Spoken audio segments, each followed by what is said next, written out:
Hello हाउसवाइफ्स, कैसी हैं आप सब। मैं नेहा स्वागत करती हूं आपका अपने यूट्यूब चैनल मी हाउसवाइफ ब्लॉग्स पर।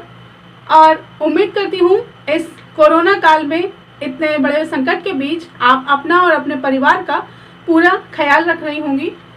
फ्रेंड्स, आज हम इस वीडियो में आपको बताने जा रहे हैं भारत पे आए हुए कोरोना के साथ साथ एक दूसरे बड़े महासंकट के बारे में, जिसका नाम है अम्फान।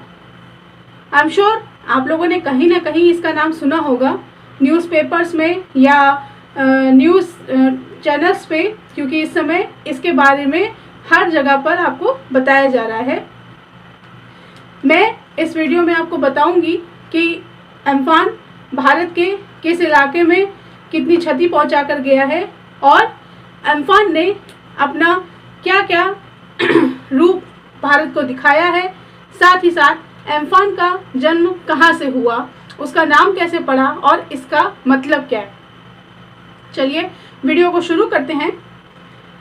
तो दोस्तों, अम्फान तूफान के बारे में हमारे मौसम विभाग के टीम ने भारत के उत्तरी हिंद महासागर के एरिया को और पश्चिम बंगाल और उड़ीसा राज्य को पहले ही चेतावनी दे दी थी।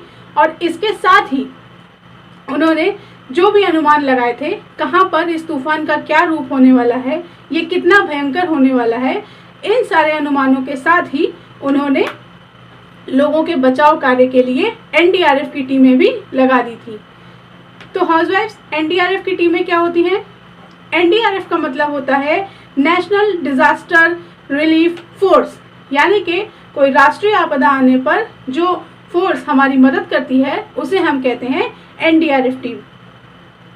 इन टीम्स को दोनों राज्यों पर, उनके तटीय क्षेत्रों पर पहले ही भेज दिया गया था और उड़ीसा राज्य से लगभग 2 लाख लोगों को और पश्चिम बंगाल राज्य से लगभग 5 लाख लोगों को पहले ही शेल्टर प्लेसेस में भेज दिया गया था। उन्हें उनकी जगहों से हटा लिया गया था जो तटवर्ती इलाकों पर रहते हैं, जहां पर अम्फान भारी तबाही मचाने वाला था।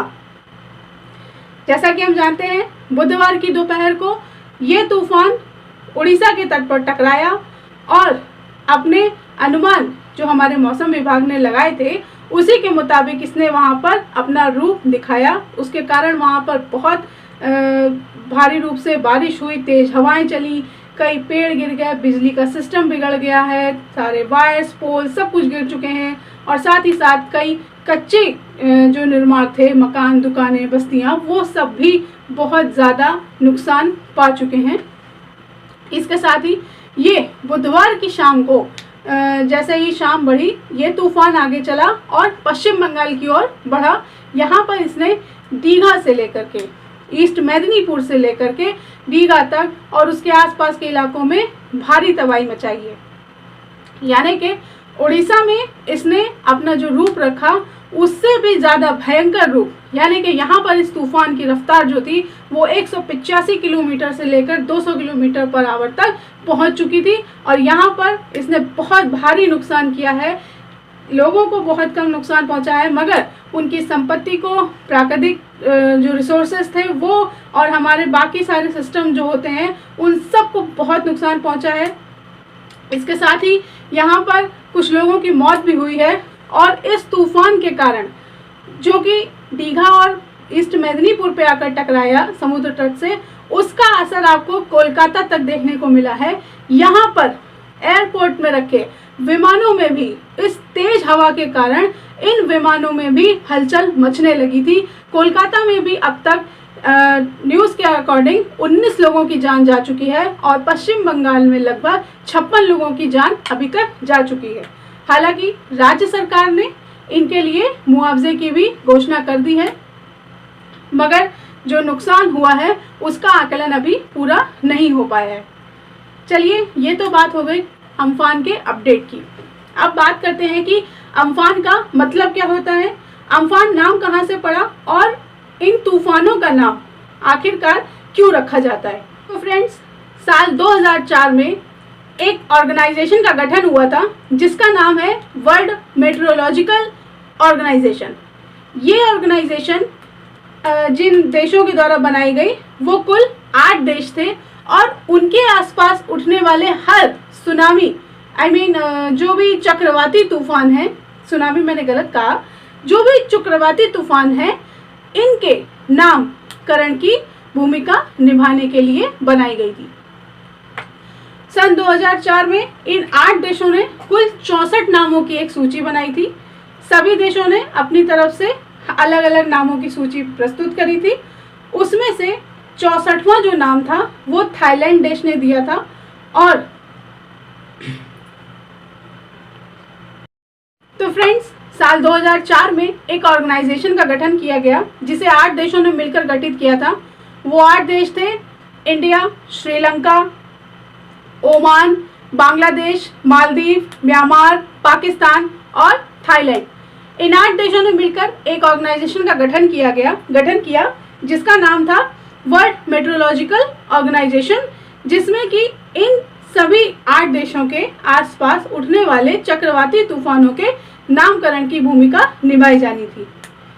साल 2004 में ही इन 8 देशों ने अपने टोटल 64 नामों की एक सूची इस ऑर्गेनाइजेशन को दी थी, जिसमें इन्होंने अपने अपने हिसाब से इन तूफानों के नाम सजेस्ट किए थे। इन तूफानों के नाम रखने के लिए कुछ नियम भी बनाए गए थे, वो मैं आपको आगे बताऊंगी। पहले जान लेते हैं कि अम्फान नाम कहाँ से आया। तो दोस्तों, अम्फान नाम आया थाईलैंड देश से और ये इस सूची का 64वां नाम था। यानी कि अब तक कुल 63 तूफान और उनके नामकरण हो चुके हैं। ये 64वां तूफान है जो इस लिस्ट यानी कि 2004 में बनी हुई इस लिस्ट का आखिरी नाम था। और इस साल 2020 में नॉर्थ इंडियन ओशन यानी कि उत्तरी हिंद महासागर में आया है। बंगाल की खाड़ी में पैदा हुआ ये चक्रवाती तूफान अम्फान थाईलैंड देश के अम्फान वर्ड से आया है। और इसका अर्थ जो होता है थाईलैंड भाषा में, अम्फान का मतलब होता है आकाश यानी कि स्काई। चलिए अब बात करते हैं कि ये जो 64 नाम थे वो पूरे हो गए। इस ऑर्गेनाइजेशन में आगे कुछ सालों बाद 5 और देश जुड़े और इन 5 देशों के नाम हैं ईरान, सऊदी अरब, कतर, यमन और यूएई। अब ये कुल 13 देशों की संस्थान हो गई है और इन 13 देशों ने अब मिलकर 169 नामों की एक लिस्ट बनाई है। और अगला जो चक्रवाती तूफान भविष्य में आएगा उसका नामकरण इसी 169 नामों की लिस्ट में से पहला नाम होगा। चलिए बात करते हैं इस नामकरण की शैली में क्या क्या नियम फॉलो किए जाते हैं। पहला तो कि ये जो नाम होंगे वो बहुत ही छोटे, सरल और आसान भाषा में समझ में आने वाले होंगे, जिन्हें हम अपनी दैनिक भाषा में इस्तेमाल करें और बहुत आसानी से इनके नामों को याद कर सकें। किसी भी चक्रवाती तूफान का नाम वापस से दोहराया नहीं जाता है, क्योंकि इस ऑर्गेनाइजेशन का ऐसा मानना है कि एक चक्रवाती तूफान जो हानि हमें पहले पहुंचा चुका होता है उसी नाम को दोबारा से दोहराने से वही सारी चीज़ें हमें दोबारा से मेमोराइज होती हैं। इससे बचने के लिए इन नामों का रिपीटेशन नहीं होता है। इसके अलावा यहाँ पर एक और रूल फॉलो होता है, वो है ऑड इवन का। यानी कि अगर ऑड ईयर में कोई तूफान आया तो उसे फीमेल कैटेगरी के नाम से लिया जाएगा, और अगर कोई इवन ईयर में तूफान आया, सपोज अगर 2019 में आया, तो वो एक ऑड नंबर का ईयर हुआ और वहाँ पर आने वाले तूफानों के नाम फीमेल शो करने वाले होंगे, यानी कि वो स्त्रीलिंग जैसे लगते होंगे। और जो मेल यानी कि ऑड ईयर में इवन ईयर में आएंगे वो मेल नेम को कंसीडर करते हुए आएंगे। जैसे कि 2019 में आया हुआ तूफान फेनी, वो एक लेडी यानी कि एक फीमेल वर्जन को शो करता था। और इस साल 2020 में आया पहला चक्रवाती तूफान, ये सुपर साइक्लोन स्टॉर्म बन चुका है, वो उसका नाम एम्फन यानी कि आकाश मेल वर्ड को शो करता है। तो हाउसवाइफ्स, ये थी एम्फन से रिलेटेड अपडेट। इस वीडियो को बनाने का मेरा उद्देश्य सिर्फ इतना ही है कि आप सब अपने हाउसवाइफ होने के साथ साथ खुद को इस वर्ल्ड के हर नए अपडेट के संग में जोड़ कर रखें और साथ ही अपने परिवार और अपने आप का पूरा ख्याल रखें। मैं उम्मीद करती हूँ आपको मेरा वीडियो पसंद आया होगा। अगर आपको मेरा वीडियो अच्छा लगा तो उसे लाइक करें, शेयर करें और मेरे चैनल को सब्सक्राइब करें ताकि ऐसे ही वीडियोस मैं आपके लिए लाती रहूं। Thank you.